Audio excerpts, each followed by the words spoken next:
चतुर्भुज जगन्नाथ कंठ शोभित कौस्तुभा।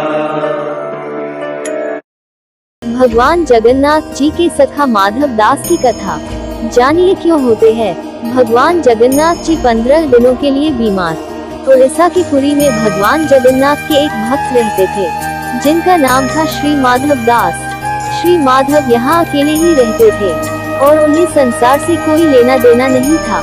वे अकेले बैठे बैठे प्रभु जगन्नाथ का भजन किया करते थे, नित्य प्रति श्री जगन्नाथ प्रभु के दर्शन करते थे, उन्हीं को अपना सखा मानते थे और प्रभु के साथ खेलते थे। इतना ही नहीं, प्रभु भी अपने परम भक्त श्री माधव के साथ अनेक लीलाएं किया करते थे। प्रभु इनको चोरी करना भी सिखाते थे। भक्त माधव दास जी अपनी मस्ती में मग्न रहते थे। एक बार माधव दास जी को अतिसार बुखार ज्वर से पीड़ित हो गए थे।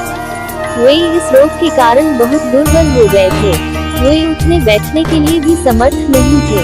हालांकि अपनी क्षमता के अनुसार वे अपने सभी कार्य स्वयं ही करते थे और किसी भी अन्य व्यक्ति से मदद नहीं लेते थे।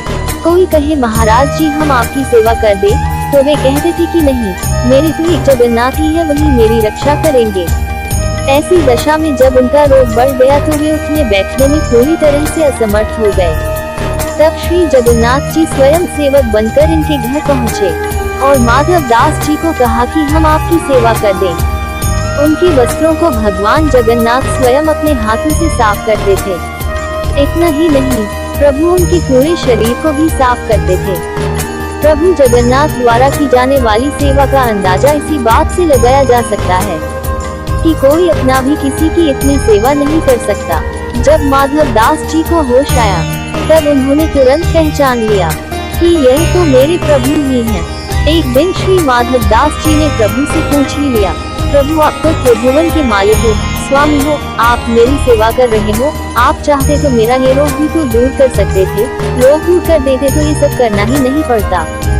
भक्त की बातें सुनकर प्रभु ने कहा, देखो माधव, मुझसे भक्तों का कष्ट नहीं सहा जाता, इसी कारण तुम्हारी सेवा मैंने स्वयं की। जो प्रारब्ध होता है उसे तो भोगना ही पड़ता है।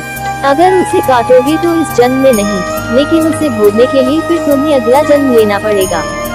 और मैं नहीं चाहता कि मेरे भक्त को जरा से प्रारब्ध के कारण फिर अगला जन्म लेना पड़े, इसलिए मैंने तुम्हारी सेवा की। लेकिन अगर फिर भी तुम कह रहे हो तो भक्त की बात ही नहीं टाल सकता। प्रभु जगन्नाथ अपने भक्तों के सहायक बन उन्हें प्रारब्ध के दुखों से, कष्टों से सहज ही पार कर देते हैं। प्रभु ने अपने भक्त माधव से कहा, अब तुम्हारे प्रारब्ध में 15 दिन का रोग और बचा है, इसलिए 15 दिन का रोग ही मुझे दे दे। जिसके बाद प्रभु जगन्नाथ ने अपने भक्त माधव दास के बचे हुए 15 दिन का रोग स्वयं ले लिया। यही वजह है कि भगवान जगन्नाथ आज भी बीमार होते हैं। भक्तों के लिए हर साल 15 दिनों के लिए बीमार पड़ते हैं। ये तो हो गई उस समय की बात, लेकिन भक्त वत्सलता देखिए। भगवान जगन्नाथ को आज भी साल में एक बार स्नान कराया जाता है, जिसे स्नान यात्रा कहते हैं। स्नान यात्रा करने के बाद हर साल 15 दिन के लिए जगन्नाथ भगवान आज भी बीमार पड़ते हैं। इस दौरान पुरी में स्थित प्रभु जगन्नाथ का मंदिर 15 दिन के लिए बंद कर दिया जाता है। इस दौरान प्रभु की रसोई भी बंद कर दी जाती है, जो कभी बंद नहीं होती। भगवान की इस अवस्था के दौरान उन्हें 56 भोग नहीं खिलाया जाता। इस समय उन्हें 15 दिनों तक आयुर्वेदिक काढ़े का भोग लगाया जाता है। जगन्नाथ धाम मंदिर में तो भगवान की बीमारी की जांच करने के लिए हर दिन वैद्य भी आते हैं। काढ़े के अलावा प्रभु को फलों का रस भी दिया जाता है। उन्हें रोजाना शीतल लेप भी लगाया जाता है।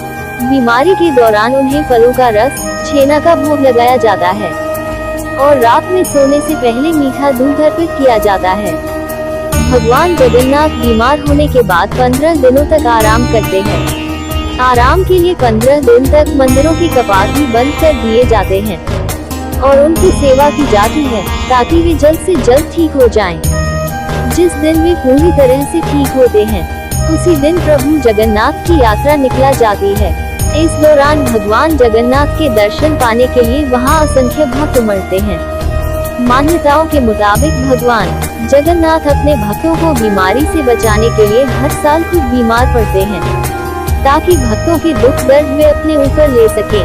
जय जगन्नाथ। आशा करते हैं आपको हमारी ये जानकारी बहुत अच्छी लगी होगी। ऐसे ही और वीडियो को देखने के लिए हमारे चैनल को सब्सक्राइब करें, लाइक करें, कमेंट पर जय जगन्नाथ लिखना ना भूलें। जय जगन्नाथ। हरि बोल।